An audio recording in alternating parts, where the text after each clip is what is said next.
Estamos aqui juntos em mais um programa Gente de Fé.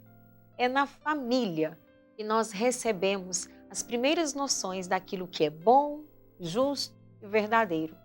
É no seio de uma família que os valores e toda a estrutura de personalidade de um ser humano ela é formada. Pensando nisso, eu convido hoje a vocês entrarem na vida do Fábio e da Poliane e do Vinícius e entender um pouquinho sobre toda essa força e a dinâmica do que é ser família. Bem-vinda, Poliane, bem-vindo, Fábio, ao programa Gente de Fé. Obrigada, Obrigado. Aline. É uma honra estar aqui com vocês. Com certeza. Muito bem. Para a gente começar, e aí, quem que é o Fábio? Quem que é a Poliane? De onde vocês vêm? Com que vocês trabalham? Bom, né? Eu sou a Poliana. A gente vem de Belo Horizonte, né? Mineiros. Eu também sou mineira. Mineira é um povo bom. Tenho 38 anos, né? Sou a mãe do Vinícius, que tem 7 anos. E hoje eu me dedico ao lar, né? Aos cuidados com o Vinícius e com a nossa casa. Hoje eu não trabalho mais. Muito bem. Fora de casa. E o Fábio? Eu sou o Fábio, pai do Vinícius, sou catarinense, né? Moro em Belo Horizonte, está fazendo 20 anos agora em fevereiro. E, Quase mineiro, né? Gosto de um pãozinho de queijo, já com cafezinho, né? Sou gerente comercial de uma transportadora, né? Já fazem 15 anos. E estou aí junto com ela nessa briga. Como é que você saiu do Sul e chegou em Minas? Eu vim a passeio, você acredita? Eu vim a passeio. Eu tinha um tio que ele era caminhoneiro da Fiat, da Sada, né? Uhum. Aí ele, vamos passear comigo lá em Belo Horizonte. Eu vim. E eu gostei daqui e não voltei mais. Não, você tinha quantos anos? Eu tinha 30 já. Não, tinha 28. Vai todo mundo descobrindo a idade. 28. Então, quantos anos tem de Belo Horizonte, quantos anos ele chegou, já soma e descobrir a idade do Fábio. Tô com Você 48. morou um tempinho aqui também em São Paulo, né? Isso, eu fiquei 6 meses aqui passeando de férias, eu estava de férias, né? Então, eu trabalhava numa universidade, fiquei 12 anos numa universidade, eu comecei a me estressar demais, eu pedi para afastar, como eu era concursado, eu pedi assim, não, vou me afastar um pouco e vou dar uma volta por esse país. Aí conheci Mato Grosso, conheci... Tudo no caminhão? Tudo no caminhão com ele. Do tio? Fui no Pantanal, achei lindo, fantástico, fiquei uma semana com ele. Gente, em 30 dias você fez isso tudo? Não, foram 6 meses, né? Eu me afastei da universidade, eu pedi, como é que se fala? Afastamento. Licença, pedi uma licença. Licença sem vencimento, não é? Isso, aí eu fui conhecendo, conheci Espírito Santo, Rio de Janeiro, São Paulo, tudo com ele, viajando. E quando eu cheguei aqui em BH, ele botou a carreta num estacionamento de uma transportadora, e eu conversando com o dono da transportadora, eu disse, por que você não vem para casa? Já que você mexe com logística, que eu mexia com logística na universidade, vem cá conhecer, trabalhar comigo. Eu disse, bom, mundo novo, vida nova, estava com 20 e poucos anos, vamos ficar por aqui. E até hoje. Desapegado. Eu sempre fui um cara assim muito, como é que eu posso dizer assim, gosto de coisas, de desafios, sabe? Eu gosto muito. Quando aparece uma oportunidade, o mais difícil que ela seja, para mim é mais prazeroso ainda desafiar ela mesmo. E quem que você deixou no Sul? Só minha mãe e minha irmã. E meu irmão também, né? Só. E em Belo Horizonte não tinha ninguém, nenhum familiar? Só o meu tio, né? Esse tio.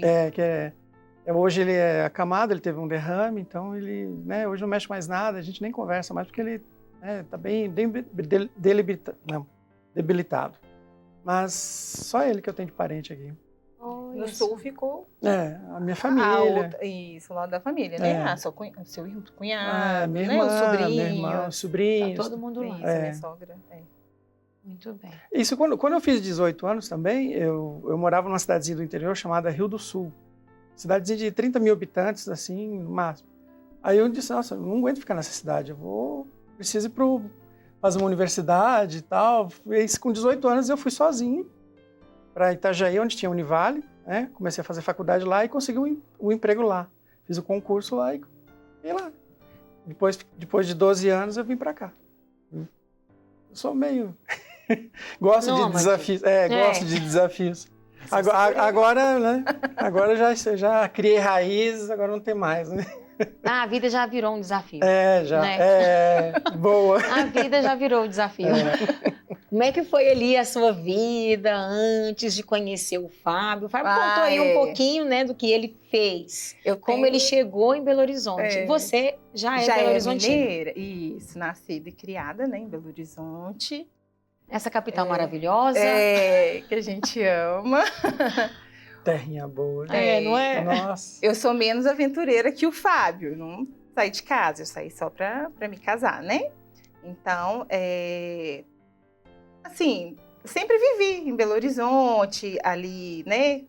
Cresci sempre de uma família mesmo católica, sempre esteve ali perseverante na igreja e não fiz nada muito assim, né? Trabalhei uma vida comum, sem muitos desafios, até naquele momento. A vivência de fé de vocês, assim, como é que você vivia na juventude? Você disse que a sua mãe ia à missa, levava você? Isso, minha mãe, meu pai, né? A gente sempre, quando criança, eu lembro, né, que a gente sempre rezava o terço juntos, né? Eu com os meus pais. Eu sempre estive envolvida em algum movimento da igreja, então durante muito tempo, né? Eu desenvolvia algumas atividades, né, dentro da paróquia que a gente frequentava. E isso foi seguindo até hoje, né? Bem ativa, então. Isso, né? Bem ativa. Eu tive um período em que eu comecei a estudar, a fazer uma faculdade, e aí eu acabei distanciando, mas é porque eu pensava assim, que eu não estava podendo me dedicar bem ao que eu fazia.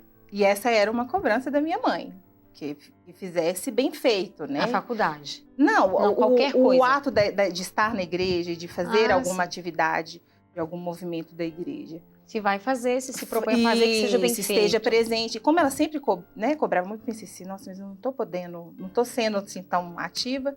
E acabei afastando um pouquinho e aí aconteceram várias coisas na vida, né? E aí eu agora estou retomando aos movimentos, mas nunca, em momento algum, deixei de estar ali com Deus. E quando é que vocês se encontram? Então,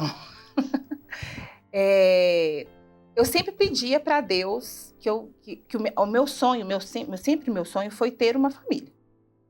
Me casar e constituir uma família, ter um lar. E eu sempre falava para Deus, né? Sempre conversava com Ele, escrevia, né? Então, cheguei até a escrever uma cartinha. Anos depois eu encontrei essa carta. Que legal! E nela eu coloquei tudo que eu entreguei. Foi uma forma que eu encontrei de entregar a Deus aquele sonho, né? De encontrar alguém. O que você escreveu nessa carta? Foi uma coisa bem... eu não sei se eu vou lembrar assim, todas as palavras, né? Tem muitos anos. Mas você escreveu o quê? Pedindo, descrevendo, colocou características? Assim, olha, eu quero muito encontrar um marido.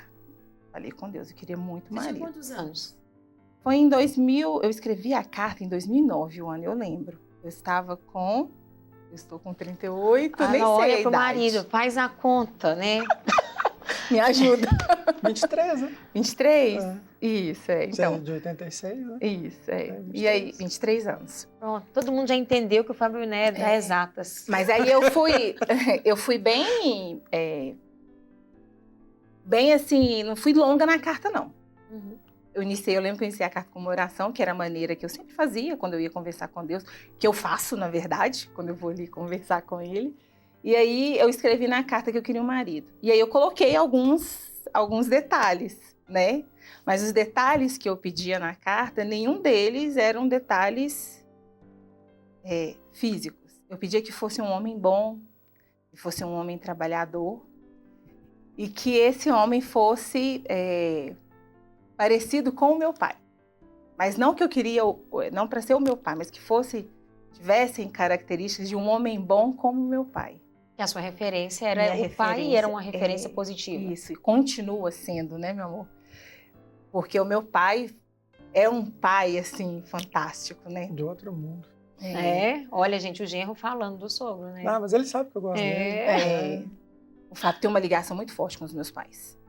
E eu pedia isso, então, que fosse um homem trabalhador, que quisesse também, que não quisesse namorar, que quisesse casar, constituir uma família e que fosse como meu pai, que fosse um homem bom, que fosse um homem carinhoso e que ele fosse romântico. Olha, gente, um detalhe importante, né? Então, se a gente quer um homem romântico, vamos pôr na carta, um homem romântico. Que ele fosse romântico. Eu falei assim, mas eu vou pedir uma coisa e que ele fosse romântico. É um detalhe bom. E aí eu escrevi a carta. Mas você já tinha namorado alguém? Já tinha sido noiva? Não, eu tinha tido 2 namorados, mas assim, rapidinho, sabe? Assim, que foram... Eu namorei uns 2, 3 meses. Aí não era o que eu tava ali buscando, e aí foi por isso que eu escrevi a carta. Porque aí não era assim o que eu tava procurando, porque eu falei assim, olha, meu Deus, eu quero um namorado, eu quero um marido, eu quero... Né? E descrevi esses detalhes na carta, encerrei a carta com uma oração, guardei a carta guardadinha, grampeei, escrevi, não abra, e coloquei dentro da minha Bíblia. E eu tinha mais de uma Bíblia. Então, isso eu era solteira, eu deixei a Bíblia na casa da minha mãe e me mudei, né? Casei, mudei, deixei a Bíblia lá. E agora, ele fez essa carta e quanto tempo depois você conhece o Fábio? Em 2011. Demorou um tempo, né? Eu já nem lembrava mais da carta. Foi 2008 a carta? 9. Então, 2 anos depois, 11, conhece o Fábio. Isso. Eu conheci o Fábio. 2 anos... Não, pera aqui. Em 2009... Não, eu não tinha namorado ainda, naquela época. Eu namorei... Ou tinha? Já nem... Mas foi nessa fase. Em 2011... E a gente se conheceu em 2011, né? Um casal, amigos em comuns, né? Eu trabalhava com um rapaz, né? Isso, Minha mãe trabalhava para eles também. Cuidava do bebê deles, né? Isso, que minha Aí mãe um dia, até achei interessante, um dia eu estava trabalhando lá no escritório e tal, aí a esposa do meu colega chegou para mim, você é um cara tão calmo, tão tranquilo, você não quer que eu te apresente alguém, não? Eu disse, não é que custa, né? Eu tô aqui para conhecer mesmo, tô aqui em Minas, né? Ela veio falar comigo, falou com a minha mãe. O cupido mesmo, foi, gente. Literalmente. Minha mãe falou assim, olha, você tem ali uma amizade com o Santo Antônio.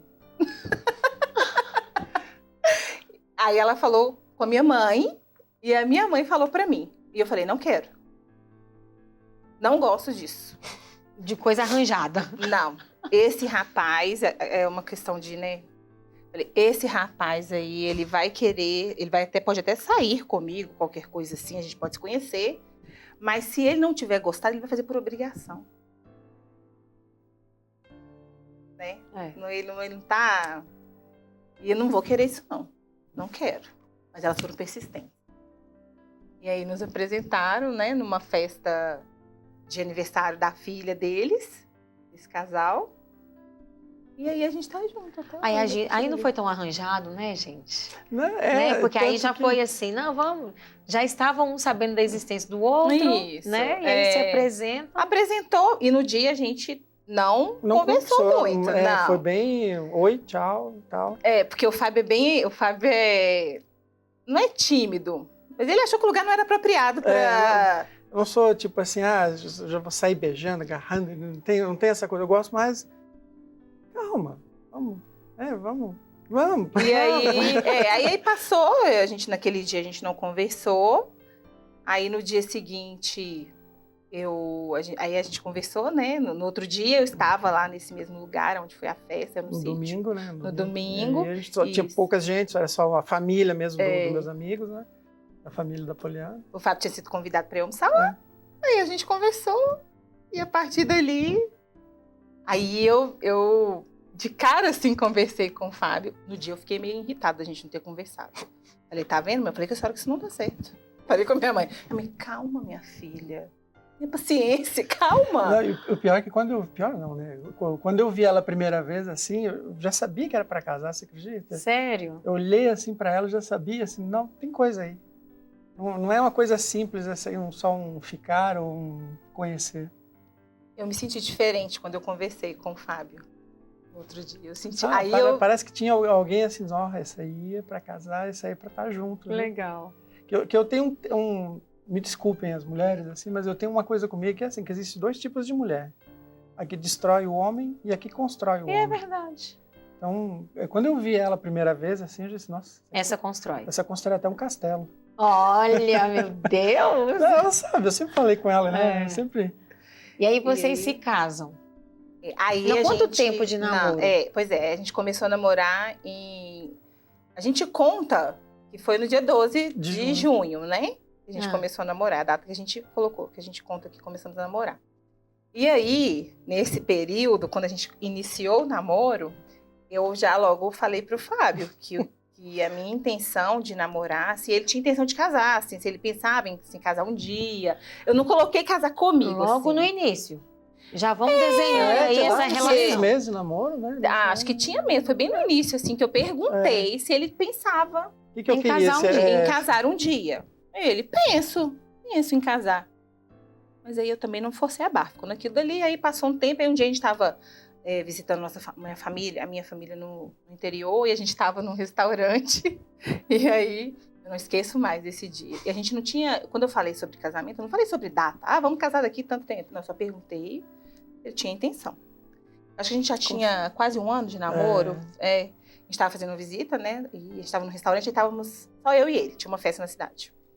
E aí, a gente estava conversando, o Fábio tá assim... Eu não lembro por que nós entramos no assunto de casamento, mas eu lembro que ele falou pra mim assim, olha, eu penso e eu quero me casar com você.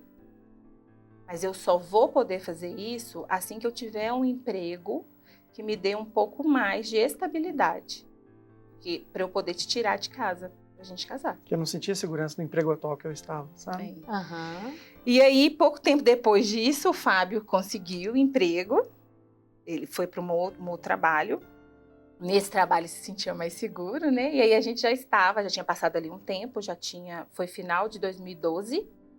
Estava visitando a família dele, e aí ele falou assim, bem romântico. Vamos casar? Ah, nossa, bem romântico. Bem romântico. A queima-roupa, assim. Isso. Eu fiquei surpresa. Vamos casar? Eu, oi? Vamos. Levei na brincadeira, porque não era um assunto que estava no momento, né? Aham. Ele, então tá.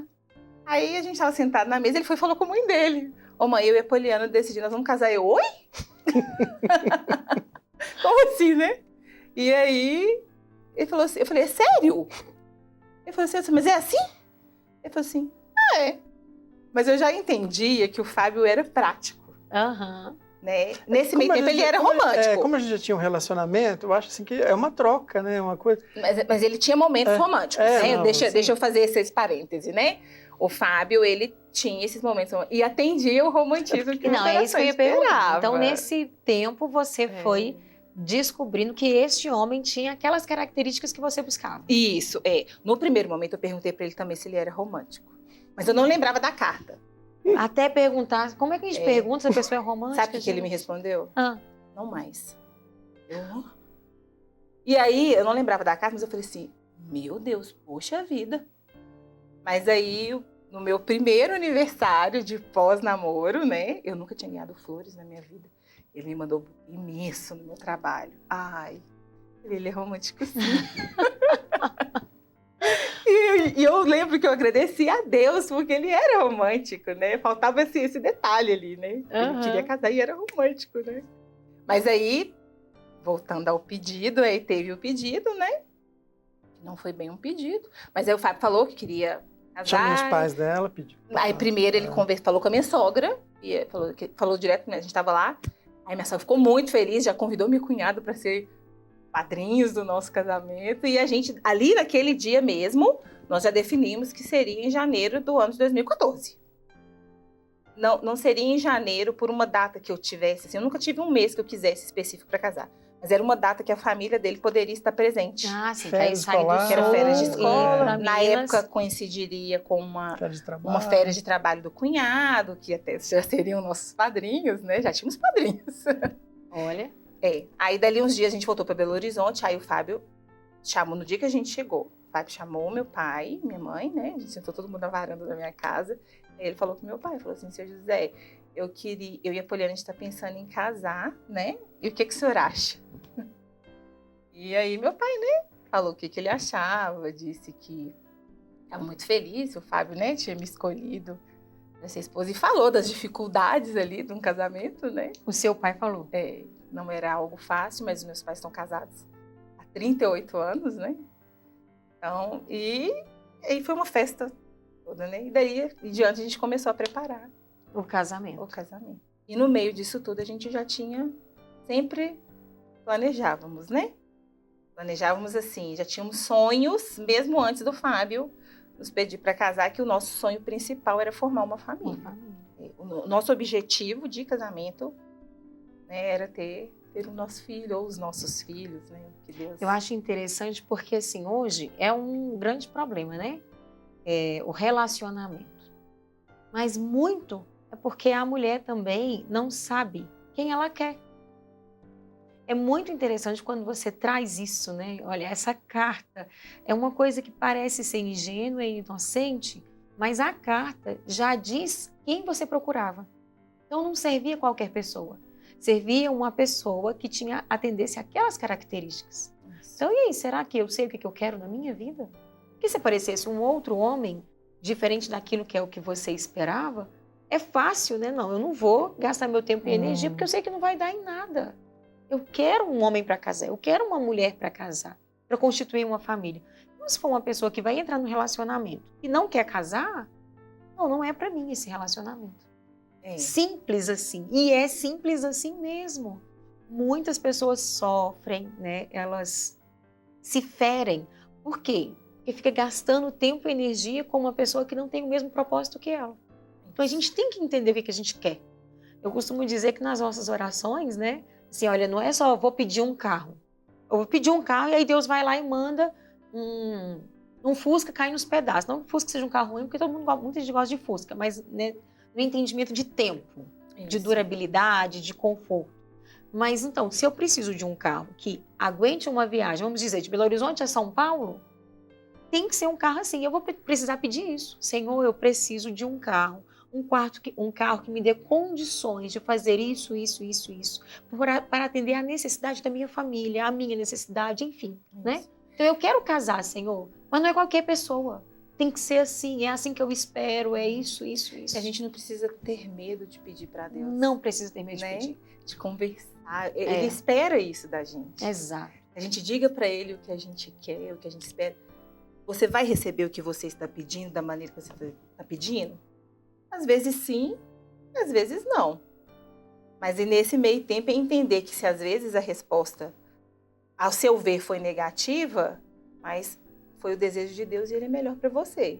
Mas conversar com Deus, colocar para ele, isso é bom, e isso sempre me trouxe tranquilidade. Colocar para Deus o que eu estava, de fato, querendo, né? Eu estava ali buscando. Se eu ia receber ou não, eu já não sei, né? Mas nessa carta eu tive...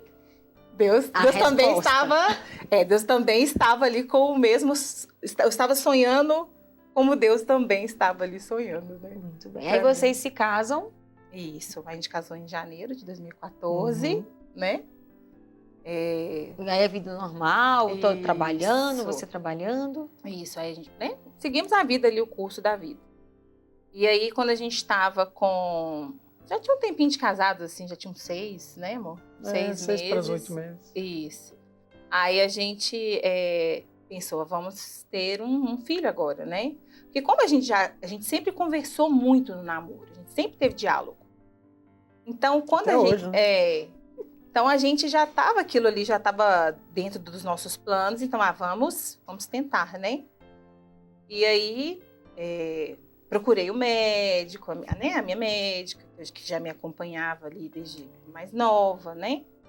E fiz os exames e tudo mais e demos início ali, começamos na tentativa, né? De ter um filho.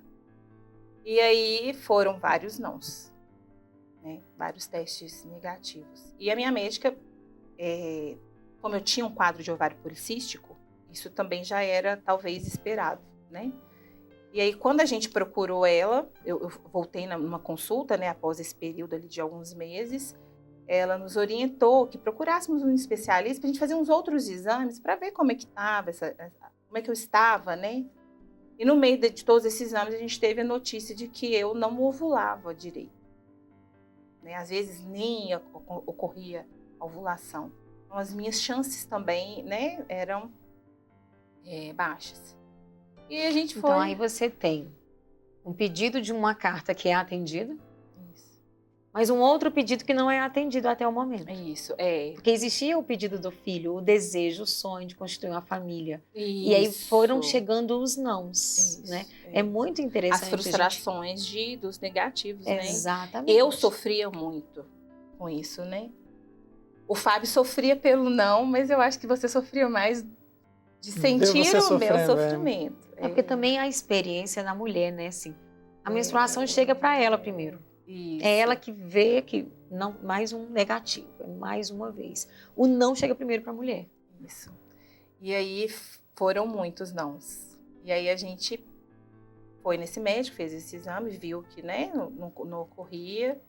E a gente fez um acompanhamento e a gente continuou recebendo não. Ou não. Aí a gente tentou, fizemos ali o acompanhamento com esse médico e foram mais 2 vezes de não. E aí Quanto tempo de não que você recebeu?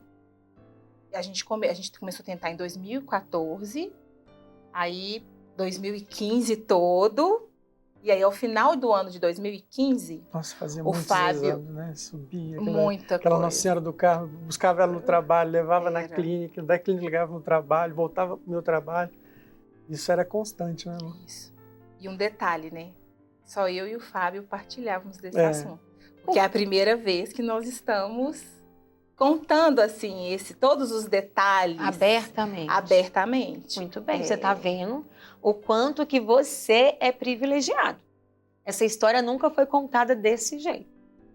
Então eu vou fazer uma provocação para que nós possamos ir para o intervalo e assim você volte para entender o desfecho dessa história. Entendeu que recebeu muitos nãos, mas que já existe uma criança nessa história, não é verdade? E você? Qual é a resposta que você dá para a vida e para Deus diante dos nãos que você recebe? Você permanece? Você se frustra? Você reclama? Você se revolta? Qual é a sua resposta diante do não que a vida lhe dá? Porque não é Deus que nos dá o não, é a vida. Muitas vezes é o ordinário da vida que nos dá estes nãos. Nós só não conseguimos compreender que este não é de Deus, mas ele é do comum dos homens. Talvez até de Deus, para nos educar. Que tipo de não você precisa compreender na sua vida?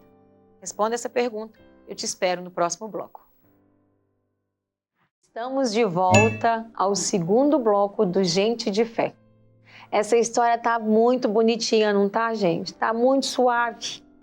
Segura aí as pontas, aperta o cinto que vai dar uma acelerada e você vai ver o porquê que o Fábio não precisa mais de ficar buscando desafios fora, porque dentro já tem um grande desafio a ser vivido. Mas antes disso, e aí? Receberam muitos nãos. E horas que o não virou um sim, porque nós sabemos que o Vinícius existe. Isso, Aí a gente fez uma pausa, não quisemos mais continuar. Tratamento. Né? Isso aí. Aí um belo dia eu pesquisei, encontrei, e aí a gente resolveu voltar a tentar de novo um novo acompanhamento. Uma outra médica, né? Isso. E aí, em novembro de 2016... Nossa, então vocês começaram em 2011? A tentar engravidar em 2014. 14. No meio de 2014, mais ou menos. Ah, tá. Então foram 2 anos. 2 anos, Aí em novembro, no dia 27 de novembro de 2016, aí foi um sábado, acho que foi dia 27 mesmo, aí eu fiz um teste de gravidez que eu não quis abrir. Eu não tinha coragem, porque já tinha um tempo já que a gente não tentava mais, e eu tive muito medo daquele não de novo. Eu estava deitada no sofá, o Fábio, e aí o Fábio abriu no celular. Aí ele olhou para mim e falou assim, você tá grávida? Nossa, e continuei. Um choro. Ele, amor, é sério, você tá grávida? Eu, hã? Ele, olha aqui, olha aqui. E aí tava lá aquele monte de, né, o resultado, aquele monte de zeros e tal. Eu fiquei assim, em êxtase, né? E naquele dia a gente recebeu a nossa bênção, né? Foi dia que Deus escolheu para nos abençoar. E nesse meio tempo também, quando a gente tentou de novo, aí eu falei com Deus, eu falei assim, Senhor, eu quero muito muito. Verdade. Muito. Não, esse desejo não saiu do meu coração. Mas eu entendo que talvez não seja tal. Às vezes o Senhor não tem esse plano para a nossa vida. Então, que se decida, que se resolva, né? Se tiver que ser então, e essa for sua vontade, que a gente possa alcançar essa graça. E aí, aquele momento ali, naquele dia, havia chegado o momento que era o que Deus escolheu para nós. Era aquele ano. E a gente se esquece que quem é o autor da vida é Ele, né? E nesse breve período nós esquecemos que nós não estamos sob o controle de conseguir, a gente definir, não, agora eu vou engravidar. Eu acho engraçado que as pessoas acham que é assim, né? Eu caso e aí eu fico 1 ano, 2 anos, depois eu engravido. Gente, não é. Isso. Não é um bilhete da sorte, Exatamente. né? Ou uma relação de causa e efeito. Casou, engravidou. Não é?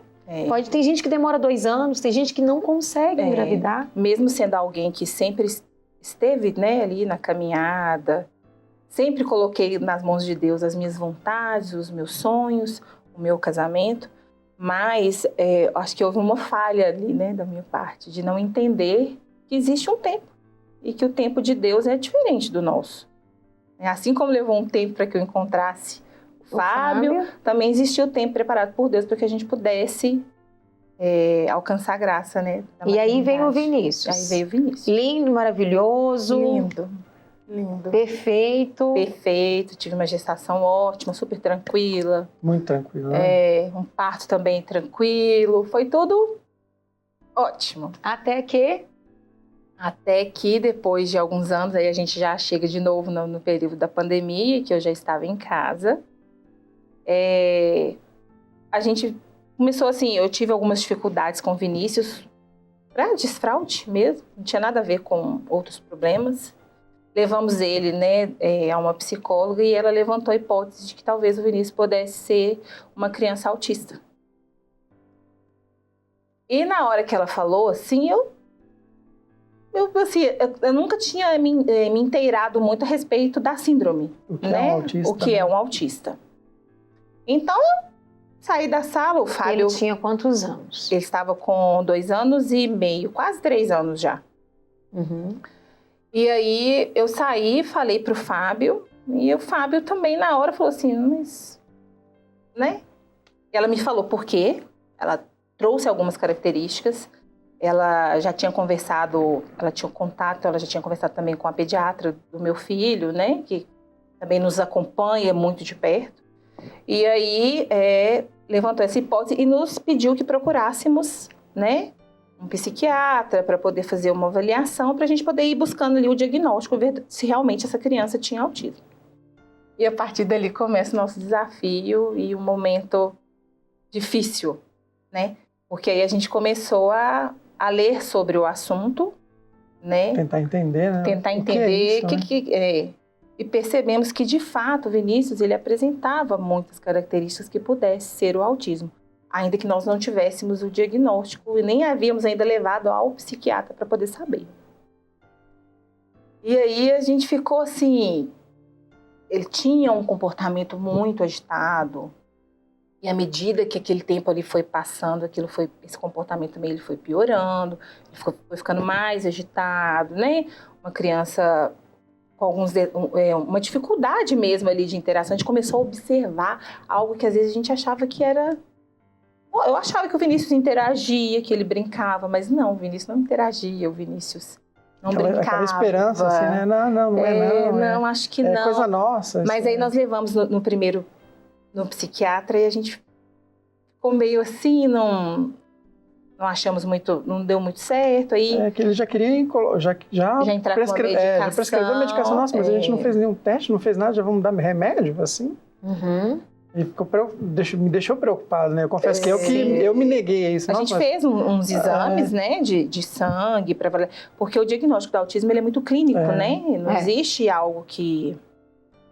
E ali não tínhamos ainda certeza, né, se realmente essa criança era autista, nosso filho era autista.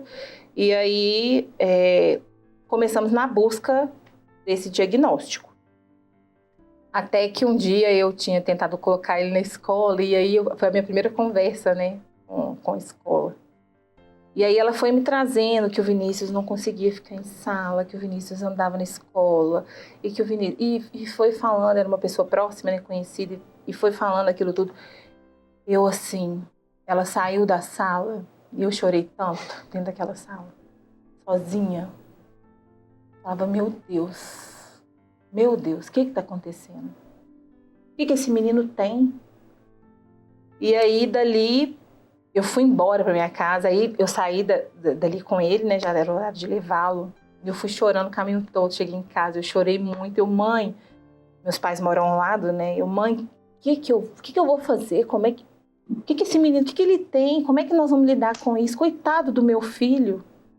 E a minha dor era de pensar assim, nossa, mas como é que ele tá? Ninguém compreende o que ele faz, o que ele quer, né? A dificuldade dele. A minha vontade era não precisar levar para uma escola, que outras pessoas precisassem cuidar, porque eu conseguia compreendê-lo melhor, né? E aí, liguei para a pediatra dele, falei para ela, a gente marcou uma consulta, fomos somente eu e o Fábio. Isso ele tinha uns 3 anos? Aí já estava com 3 anos. Fomos somente eu e o Fábio, e ela é uma pediatra, assim, Deus é um Deus de detalhes, né? E ela é alguém que estava pronta para receber uma família nessa circunstância. Muito calma, e eu muito emocionada, com a dificuldade de ajudar o Vinícius. Meu desespero era saber o que estava acontecendo para ajudá-lo. Se era autismo mesmo, eu precisava desse diagnóstico. Para a gente saber o que fazer. Uhum. E aí, ela nos encaminhou para uma neurologista mais especialista ali, né, em síndromes e tudo mais. Nós com muita dificuldade de conseguir uma consulta com ela, essa neurologista. A agenda dela lotada. Muito cheia a agenda. E de cara ela falou, ele é autista. Imediatamente. Aí naquele momento eu tive 2 sentimentos. Um sentimento de alívio, por saber o que era e que dali em diante ela poderia nos ajudar. E ao mesmo tempo um sentimento de angústia. Como que é? Uhum. Será que a culpa é minha? É aquela coisa... Será que é de quem? Porque é genético, o povo fala, né? Eles falam, é genético. Será quem? Uhum. Né? De onde que vem? A gente não culpou um ou outro, não, mas internamente eu me culpei. Vem as perguntas, os questionamentos. E é tão interessante porque, assim, as pessoas têm medo. Dá para entender essa dualidade de sentimento, né? Porque realmente é um alívio, porque eu tenho um diagnóstico, agora eu sei o que eu tenho que fazer. Afinal de contas, o autismo hoje ele é conhecido, existe uma forma de tratamento, né? Claro que cada criança é uma criança. Sim. E existe um espectro, que é um universo. Muito amplo. Né? Isso. Mas não é uma coisa de como há 10, 15, 20 anos atrás. Então, existe uma estrada, pelo menos que dá para ter uma noção. Isso, existe um caminho a percorrer. Né? Mas ao mesmo tempo... Mas ao mesmo tempo, é aquela angústia assim, não, mas por que comigo? Eu também não queria viver, né? Muitas vezes a gente vai lendo e vai vendo muito isso, né? Que de uma certa forma, quando eu recebo um diagnóstico, independente de qual seja de uma síndrome ou uma doença física, a mãe e o pai vivem o luto do filho perfeito, o filho ideal, o filho desejado, o filho, né? Aquele filho que vai entrar na apresentação e vai fazer igual a todos. Não, este filho que eu tenho não vai fazer isso. Mas eu não vou deixar de amá-lo. Mas, ao mesmo tempo, ele lidar com essas frustrações ordinárias da vida, né? Entender, pensar assim, porque a gente, querendo ou não, pai e mãe, a gente meio que constrói planos futuros para os filhos. Exatamente. Né? Isso é o normal. Todo pai e mãe sonha, gente. A gente já pensa, o menino acabou de nascer, já está pensando, o que será que ele vai crescer na faculdade? E naquele momento... Esses pensamentos todos ali vieram, né? À tona. Como é que vai ser agora essa criança? E aí essa médica também já nos deu as instruções, o que precisava ser feito. Naquele momento ali, eu tive esse sentimento assim, de angústia e de tranquilidade, mas eu não tive tempo muito de me apegar ali ao momento angustiante, não. Porque aí vieram muitas informações. E mais uma vez nós entramos ali, nos esbarramos com relação à medicação. Porque lá atrás, quando aquele médico sugeriu a medicação, ela foi uma sugestão assertiva, necessitava mesmo daquela criança tomar aquela medicação. Vocês só não estavam prontos para isso. Exatamente, nós Isso não também é estávamos importante. preparados. Não foi conversado como ela conversou com a gente, Isso, né? Ela abriu um monte de leque, muitas explicações. Tanto que a nossa primeira consulta com ela foram 3 horas de consulta. Então, sabe? Então, né, foi uma conversa, foi uma palestra sobre autismo, sobre como lidar com criança autista. Foi, assim, fantástico. A gente também tem que ter esse cuidado, né? Assim, diante do médico, do profissional, perguntar tudo, né? Para esgotar as dúvidas, não ir embora com dúvida. Não, mas por que da medicação? Me explica, então, o porquê dessa medicação? Qual é o efeito? Qual é o efeito colateral? O que vai acontecer? Eu perguntei da medicação, mas e essa medicação? Ela disse, você confia em mim? Né? Preciso que vocês confiem em mim. Outro ponto importante. Afinal de contas, quando a gente escolhe um profissional, a gente precisa confiar nele. Eu respondi, confio. Porque antes de entrar ali, naquele consultório, eu havia entregado aquela consulta na mão de Deus. E pedido para Deus que nos desse uma resposta, que definisse. A gente sabia que o Vinícius tinha alguma coisa. Quase uma certeza de que, de fato, era autismo. Porque nesse caminho a gente foi lendo sobre o assunto, como eu disse anteriormente. Então, a gente precisa de uma resposta para, a partir dali, entender o processo e saber quais os caminhos que nós devemos seguir a partir de agora para frente. E o Vinícius já estava com 3 anos e meio. E o tempo conta muito para uma criança portadora de autismo, principalmente para criança. Porque quanto mais cedo você recebe o diagnóstico, é melhor para as intervenções, para o desenvolvimento daquela criança, para que a gente consiga ir modulando ela, né? À medida que ela vai crescendo, a compreensão. Daí a importância das terapias, Daí a importância das terapias. E quais as terapias? Onde a gente ia começar? E aí começamos mais um outro processo, né? Que é de entender o que ele precisava, buscar clínicas, o que dava para fazer. E aí montar uma equipe, né? E ler muito sobre aquilo. E aí é muita informação em cima da gente, né? E aí nós começamos nessa busca e entramos com a medicação que na época a médica prescreveu e ela nos explicou, né, sobretudo a medicação. Trouxe uma melhora, porque o Vinícius é muito agitado, né, que é uma característica mesmo do autismo, essa agitação, essa inquietação, uma agitação motora. Ele vai aqui, vem ali, pega uma coisa.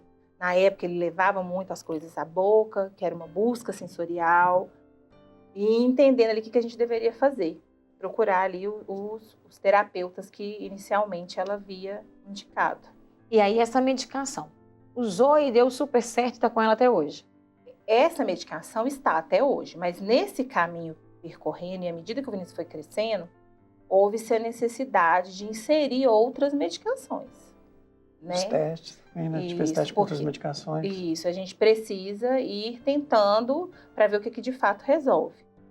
Porque resolvia uma parte, mas ele ia crescendo e ia surgindo novas demandas. Novas demandas. Diminuiu o comportamento, reduziu um pouco o comportamento de agitação, mas não chegou no ponto que de fato seria o bom para ele, por exemplo, no ambiente escolar, para poder ficar bem, né, na escola e tudo. Teve alguma medicação que vocês tiveram medo de usar? A gente entrou até com canabidiol. O canabidiol. O canabidiol trouxe pra gente muita angústia, incertezas. Porque o canabidiol é um teste. É um teste, né? Isso. E aí não foi a medicação, a gente usou pouquíssimo tempo com ele, não deu certo. E aí suspendeu. E a cada vez que você insere uma medicação, precisa suspender ela, é um outro processo que a gente vive, né? Porque aí a criança ela vai se desregulando de novo. Imagina dentro dela ali o que deve acontecer, né? Entra a medicação, suspende a medicação, reajusta a dosagem. Isso é necessário. Mas a cada vez que a gente troca entre um medicamento e outro, isso causa também um período de adaptação com e sem medicação. E esses períodos também são muito difíceis, né? Vamos dizer, uma tempestade. Uma tempestade. Literalmente. Não é? Eu me sinto sempre ali sobre as águas, né? Estou sempre caminhando sobre as águas. E às vezes vem uma tempestade muito forte, eu balanço, vou cair. seguro na mão de Deus, porque Ele está sempre ali na minha frente, me esperando. Levanto de novo. Mas é muito difícil. Vocês já pensaram em desistir das medicações? Falar, olha, eu cansei, vamos ficar só essa que dá certo, e porque não quero mais. Porque é desgastante, né? Desregula muito a criança. Não. Você não tem noção do que é uma criança que fica desregulada. Assim, que nível que é o autismo dele? Assim? 2. Nível 2 de suporte. Porque realmente gera um desgaste muito grande em todos aqueles que estão à sua volta. E o impacto disso na vida escolar dele, como que é? Às vezes, assim, ele entra num processo, às vezes, de muita agitação, às vezes a gente precisa ficar com ele em casa, ele precisa desse tempo em casa. Às vezes na escola está muito agitada, aí a gente muda o horário para buscá-lo mais cedo, né? E vai ali... É difícil, né? Para ele é difícil, né? Para a gente. Cada dia é diferente. É viver num dia de cada vez. E você nunca sabe se hoje a escola vai te ligar ou não para buscar ele. Isso. Mas você tem que ficar ali de plantão esperando. Isso. Celular do lado. Quando eles não conseguem falar com ela, eles me ligam. E como que é isso? Essa vida de quem tem o celular do lado enquanto o filho está na escola, esperando a escola ligar para falar, vem buscar seu filho que ele está dando trabalho. Eu não relaxo. É como se você ficasse, então, com o seu sistema de alerta ligado. Plantonista. Por mais que seja uma escola, porque a escola, né, é uma escola boa, cuidadosa, suporte, né? Muito suporte, dava, né, pra gente. Mesmo sabendo que é um lugar que ele gosta de estar, ele é bem cuidado, ele tem uma pessoa que o acompanha. Dele, né? Colegas. Mas, como mãe, né, como eu disse, a minha vontade era poder ficar com o Vinícius ali, comigo. E eu fazer tudo. Mas isso não é possível. Não tem como, né? Então, é desgastante, porque eu não relaxo nunca. Eu tenho, às vezes, preocupação de fazer alguma coisa, alguém me ligar. Eu estou sempre olhando o celular. Sempre. E com qual frequência que a escola liga? Nesse ano agora, foi menos, né? Ele conseguiu, ele teve, porque assim, no meio disso tudo também, tem progressos. Graças a Deus. Graças a Deus. Então, inicialmente, a adaptação foi mais difícil, porque tem aquela questão da criança mesmo, pequena, se adaptar na escola, e ainda uma criança com uma síndrome, né? No caso dele, com o autismo. Então, para ele se adaptar foi difícil, né?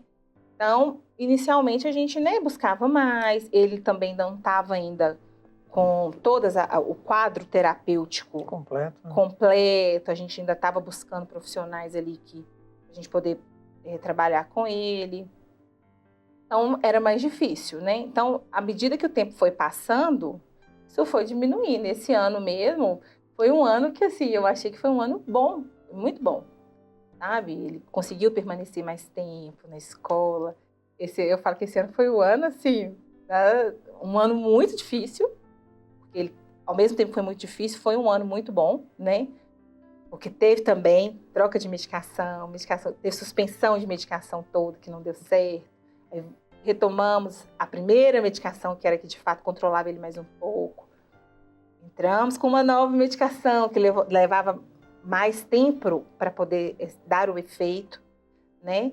E aí, nesse meio tempo, ele já foi tolerando mais estar na escola. Ele já ficava, ele ficou mais tempo na escola do que nos outros. Começou a pedir para ir para a escola. Isso, e ficar mesmo, teve muito tempo que ele ficou, vários dias, meses, que ele ficou o horário todo na escola.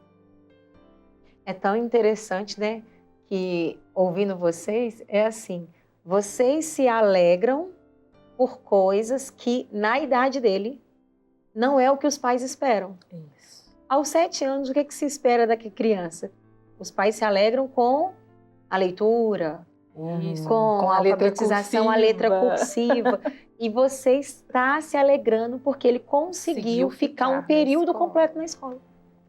E, Aline, a gente precisa entender que para a criança que tem o autismo, esses esforços, eles são muito desgastantes. São gigantescos. Ele gasta uma energia enorme para entender e para conseguir ficar naquele...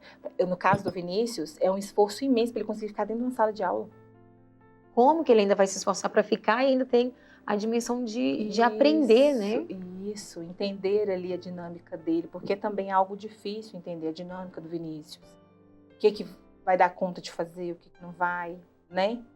Então, assim... Tem um outro diagnóstico também caminhando ali próximo para justificar essa dificuldade Isso, dele? a deficiência intelectual, que é o que a gente acredita também que o Vinícius porque tem existe associado. as crianças que têm o autismo, mas que vai conseguir, talvez na idade do Vinícius, desenvolver um pouco melhor. Isso. No caso dele, ele tem uma dificuldade vezes, porque tem ainda a hipótese diagnóstica da DI, né? Isso, E tem crianças também que às vezes elas se desenvolvem bem a parte cognitiva, né? Ali consegue aprender, que é o que mais afetou o Vinícius foi a parte cognitiva mesmo, de aprender. Ele tem a dificuldade motora também, porque ele tem hipotonia, né?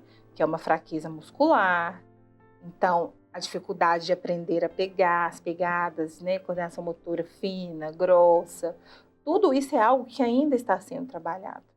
E se espera trabalhar com 4 anos. Isso. Né? E ele está com 7. E ele está com 7 As vitórias que ele tem aos 7 é o que a maioria dos pais viveram bem mais cedo. Bem mais cedo. E como que é, assim, ele dentro do ambiente escolar, com as outras crianças e os outros pais, vocês passam por discriminação? Ou vocês mesmos já se colocaram num lugar de discriminação, de inferior, pela condição dele? Não. Graças a Deus, até hoje a gente nunca teve esse problema. O Vinícius, ele é muito querido. Ele é muito cativante.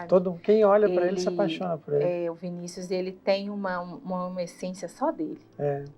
Sabe? Ele cativa as pessoas, cativa os amigos. Então, assim, ele tem muitos amiguinhos. Os familiares desses amiguinhos têm muito carinho por ele, com a gente também. A gente, nem na escola, com as pessoas da escola, com os profissionais da escola, nem com familiares e crianças, graças a Deus, a gente nunca passou por nada. Assim, nenhum tipo de preconceito ou de afastamento, nada. Mas vocês olham para ele como uma pessoa ou como alguém que tem uma síndrome e uma deficiência intelectual? Eu olho mais como a mãe do Vinícius, como a criança. Ele é a pessoa. A pessoa, isso. E eu acho que isso faz toda a diferença. Sim, eu me ocupo. Hoje o Vinícius é muito bem assistido.